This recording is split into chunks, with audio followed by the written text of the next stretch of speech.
The Australian capital of Canberra is unusual in many ways, one of which being that the embassies there are all unique. Many of the embassies look as if they're just about to go to a costume ball. Many are very ornate, but some just look like regular suburban McMansions. Lift your game, Bulgaria. But there is one that I'm particularly interested in checking out. Here on Dalman Crescent, tucked away in a subdivided plot on a cul-de-sac, there's this 4-bedroom detached house with a Palestinian flag out front.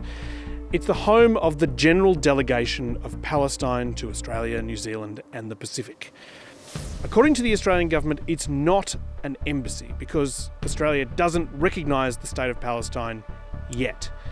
Similarly, in the city of Ramallah in the West Bank, Australia has a representative office, not an embassy. But apparently, it's freezing. Just one sec.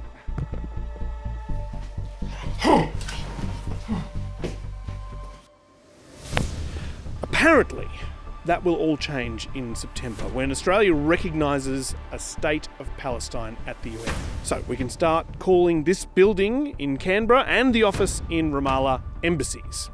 The question that's on everyone's lips is, will that be all that changes though? Well, the Australian government says no. This is not the end. It is just the beginning. There is much more work to do in building the Palestinian state. We will help build the capacity of the Palestinian Authority. Experts say that Australia will work with its allies to try and build a functioning Palestinian state. Australia will be trying to ensure that there are free and fair elections and good outcomes that Australia and its like-minded partners are happy with. Can that actually work though?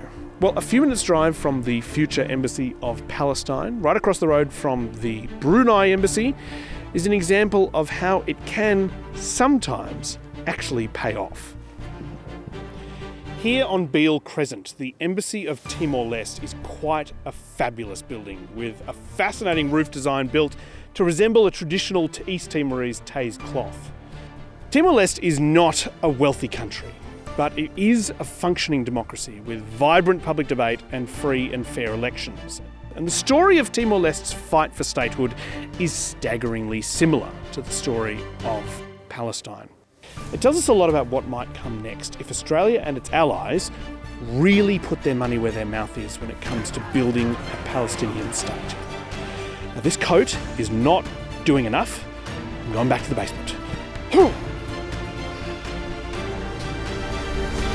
I'm Matt Bevan, and this is If You're Listening.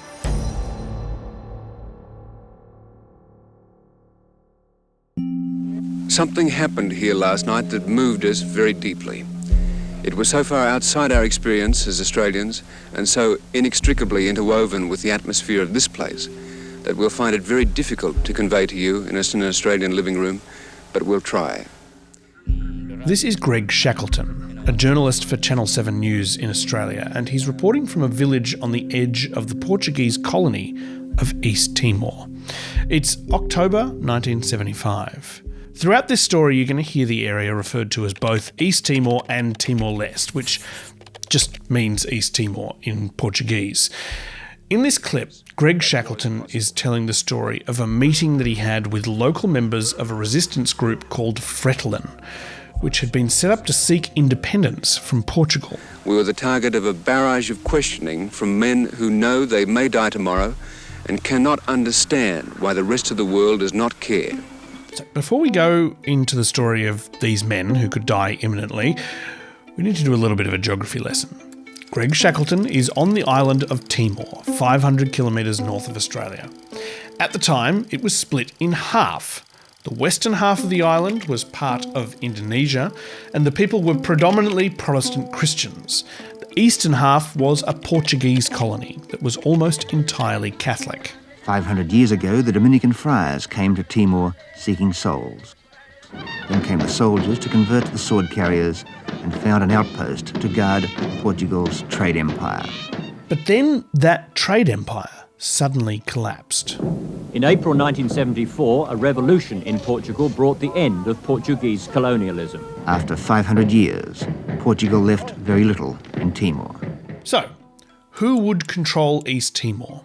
Well, most of the 500,000 people living there were keen that their new leader not be the brutal dictator of neighbouring Indonesia. Suharto ruthlessly crushed his opponents and reduced those who served him to unquestioning instruments of his will. They didn't want to be crushed or become instruments of Suharto's will. Most Timorese wanted independence but hoped the Portuguese would stay to assist in the transition. They didn't, and a bloody civil war developed between moderate and left-wing political factions. After a year of fighting, the left-wing resistance group Fretilin came out on top and declared independence. The Fretilin planned to turn East Timor into a socialist-style republic. That was fine with Portugal, but not with the Indonesian dictator Suharto. He loved nothing more than crushing left-wing groups. The killing was done in the name of an anti-communist purge, but many with no political ties also perished. But this was the height of the Cold War, and Western powers, including Australia, turned a blind eye. Throughout the 1960s, Suharto's regime killed hundreds of thousands of alleged leftists in Indonesia. Fearful of Indonesia becoming another Cold War battleground, the US and their allies left them to it. Suharto's staunch anti-communism and his willingness to listen to prudent economic advice made him a favourite of the West. And now he had his sights set on East Timor and the Fretilin, even though the Fretilin's leader, Jose Ramos Horta, said that the group didn't identify as communist at all. They always call us as communists, but they never call us as freedom fighters, as nationalists, as Timorese patriots that want to liberate our people from colonialism, from oppression and exploitation. We are nationalists, that's all. The Indonesians didn't listen. Concerned at the prospect of a little Cuba on their back doorstep, the Indonesians decided to act. So this is why Greg Shackleton and 4 other journalists from Australian news outlets were on the border between East Timor and Indonesia, reporting on the escalating situation. Why, they ask, are the Indonesians invading us? Why, they ask, if the Indonesians believe that Fretilin is communist, do they not send a delegation to Dili to find out? Why, they ask, are the Australians not helping us? Well, the Australians weren't going to help. They, like the Americans, were giving the invasion the green light. In a series of meetings in 1974 and 75, Gough Whitlam made it clear to President Suharto that in his view the best solution for East Timor was integration with Indonesia. Greg Shackleton said that the people of East Timor just wanted the international community to pay attention to what was happening. That's all they want, for the United Nations to care about what is happening here. The emotion here last night was so strong that we, all 3 of us, felt we should be able to reach out into the warm night air and touch it. Greg Shackleton at an unnamed village, which we'll remember forever, in Portuguese Timor. At night, the small cohort of journalists slept in a house in the town of Balibo. We've daubed our house with the word Australia in red and the Australian flag in the house where we spent the night.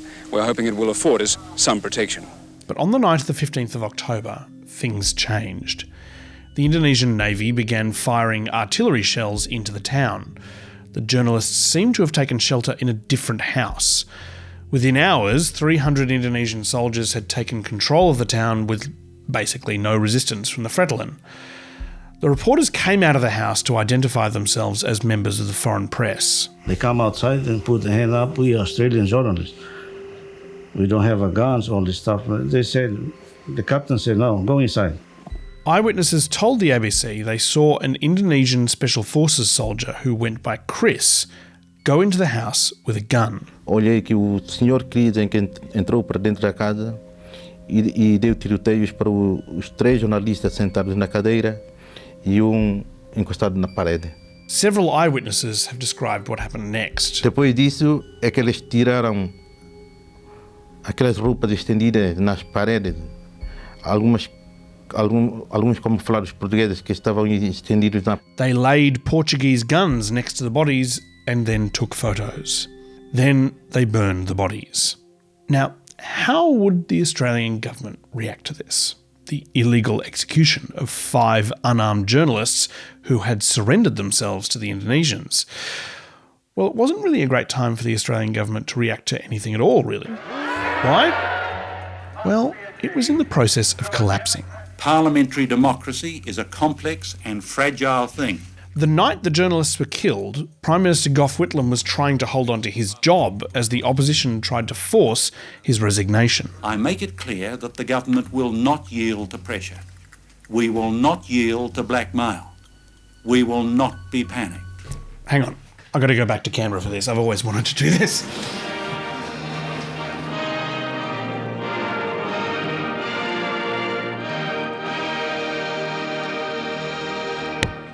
A 3-week constitutional crisis followed, ending on this staircase, with Prime Minister Whitlam's sacking and the most famous quote in the history of Australian politics.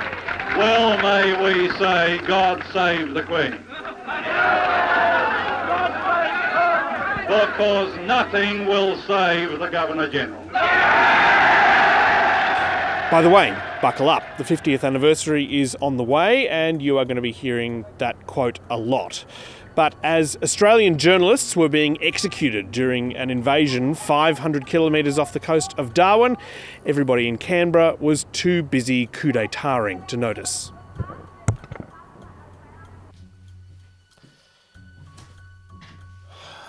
And once they did start paying attention, the debate wasn't over how to sanction Indonesia for these war crimes, but rather about whether the Australian government had warned the journalists of the danger they were in. Whitlam said he had told them himself. I, in fact, had told Greg Shackleton my fears 1 week, and after I heard the Red Cross, I told him a second time. But the Indonesian and Australian governments both said that the journalists had been tragically and accidentally killed in crossfire during the capture of Balibo. Australia's bipartisan East Timor policy was to support Indonesia as they defeated the Fretilin and put the entire island under occupation. With the Indonesians in control, East Timor was sealed off.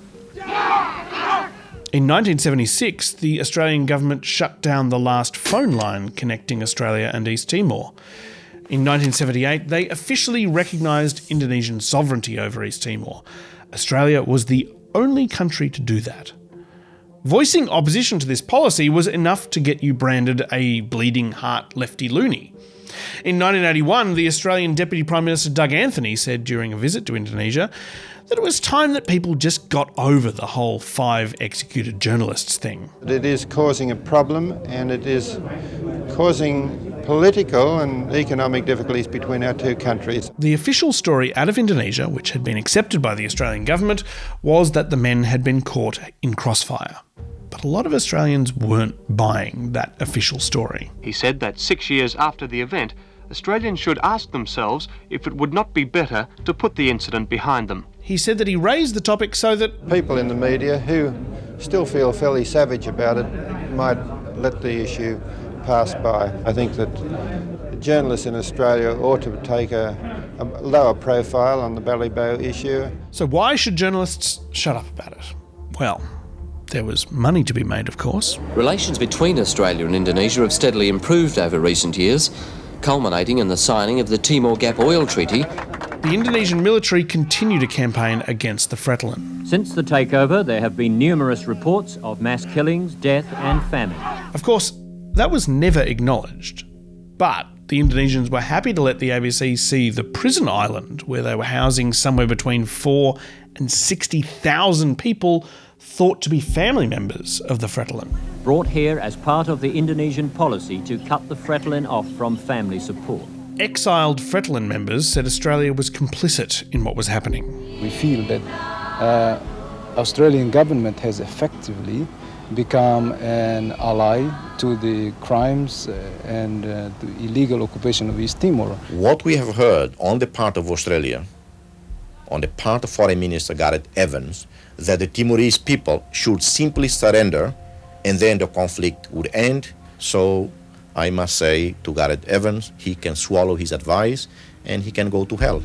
Fretilin leader Jose Ramos Horta does not mince words. But it wasn't until 1991 that the facade started to collapse. Those fleeing the gunfire of Indonesia's soldiers were mainly youths and clearly defenceless. In a chilling irony, it was a graveyard and its headstones which offered the best protection against the bullets. Massacres like this had become almost routine in East Timor. there are apparently 80 or so, maybe 100 people taken out in trucks and executed by a firing squad, shot dead and buried in a mass grave. The only difference between the massacre at the Santa Cruz Cemetery in 1991 and several other massacres across the island since occupation was this. Yorkshire Television's Max Stahl was in the cemetery when the shooting began. Max Stahl was one of a small cohort of international journalists who had been on the ground in Santa Cruz to cover a visit by a UN delegation. Activists for East Timorese independence had thought that the Indonesian military wouldn't dare shoot them for demonstrating while the world's media was around. They were wrong. Up to 270 people had been killed or disappeared either on the 12th of November or in the subsequent smaller massacres that followed. Gradually, more and more information came out about what had happened in the years since Indonesia annexed East Timor. And it wasn't good news. East Timor has seen a deliberate, vicious and systematic campaign of gross violations of human rights. The UN eventually found that at least 102,800 people died due to conflicts during the Indonesian occupation. 18,000 killed deliberately, and 84,000 killed by hunger and disease caused by the conflict.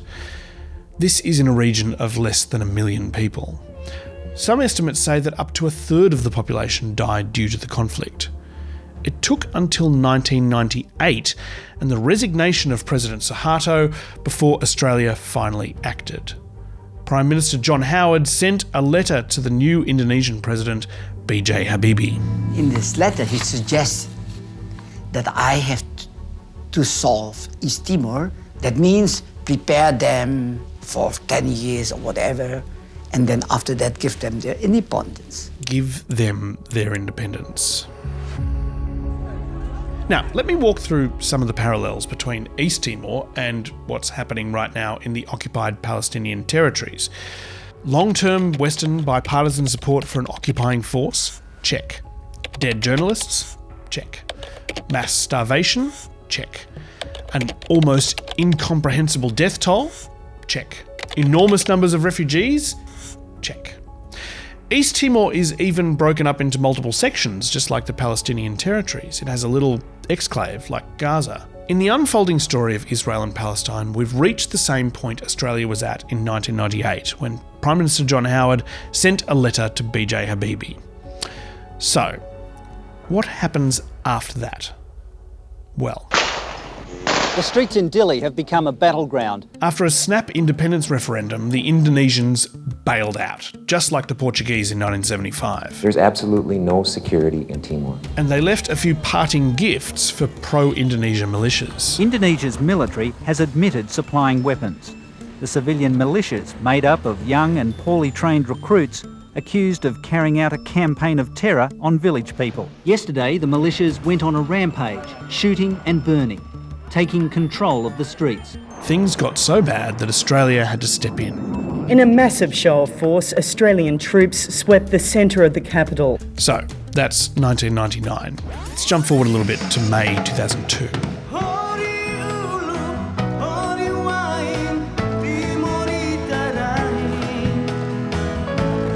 On a hot and sticky night in Dili, the world watched the creation of the Democratic Republic of Timor-Leste. Our time has come, and the most momentous occasion in the history of East Timor is almost upon us. Former Fretilin leader Jose Ramos Horta was about to become the new nation's first foreign minister. I feel the hearts of all Timorese brothers and sisters around the world singing, and our spirits soar beyond dreams. Shortly after midnight, the flag of the former resistance, Fretilin, was raised as the new flag of East Timor. The future was looking bright. In a few years, oil and gas revenues from the Timor Sea will start to kick in. That will be a giant boost to East Timor. They're even talking about East Timor being a country as rich as Brunei. Let's just go back and check their embassies. Here is the Timor-Leste embassy, and across the road, this is the Brunei embassy. Clearly a bit different. On a GDP per capita basis, Brunei is currently 25 times richer than Timor-Leste. So what happened to the Timor Sea oil and gas revenue? Well, Just to go back to their Independence Day celebrations for a moment. Today, East Timor's government will begin its official duties by signing a raft of international treaties, including the Timor Sea Agreement with Australia. Ha-ha! Yoink! East Timor has a right to stand on its own 2 feet, and what the Australian government is doing is robbing East Timor of this opportunity by robbing East Timor of its oil. That's probably a story for another day, to be honest with you. The point is, independence and global recognition of statehood isn't a shortcut to prosperity. You can be exploited even if you are a sovereign state. As UN boss Kofi Annan said that night in Timor-Leste, independence is not an end. It is the beginning of self-rule. Statehood has not made them rich, but it has made them free. They have one of Asia's strongest democracies. They have freedom of speech, freedom of religion, and the freedom to elect their leaders. Their current president is Jose Ramos Horta, who seems not to be aging, although his glasses do seem to get smaller every year. So what does all that tell us about what might happen to the Palestinians?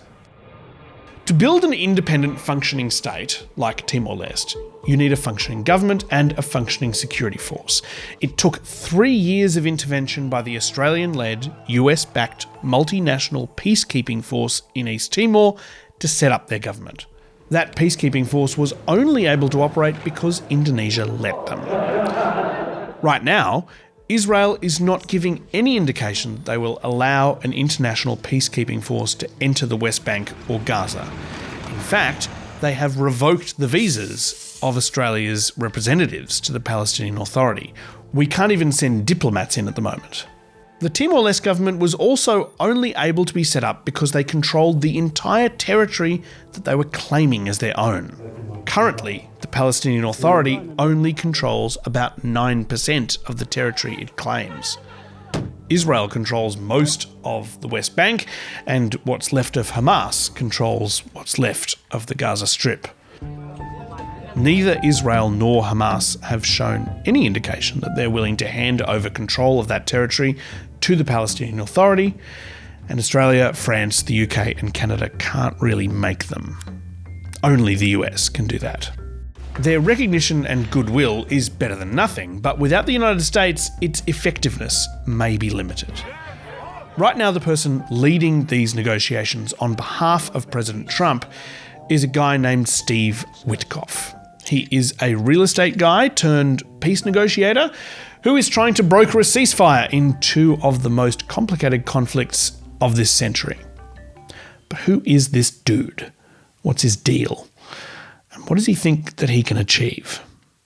That story's next on If You're Listening.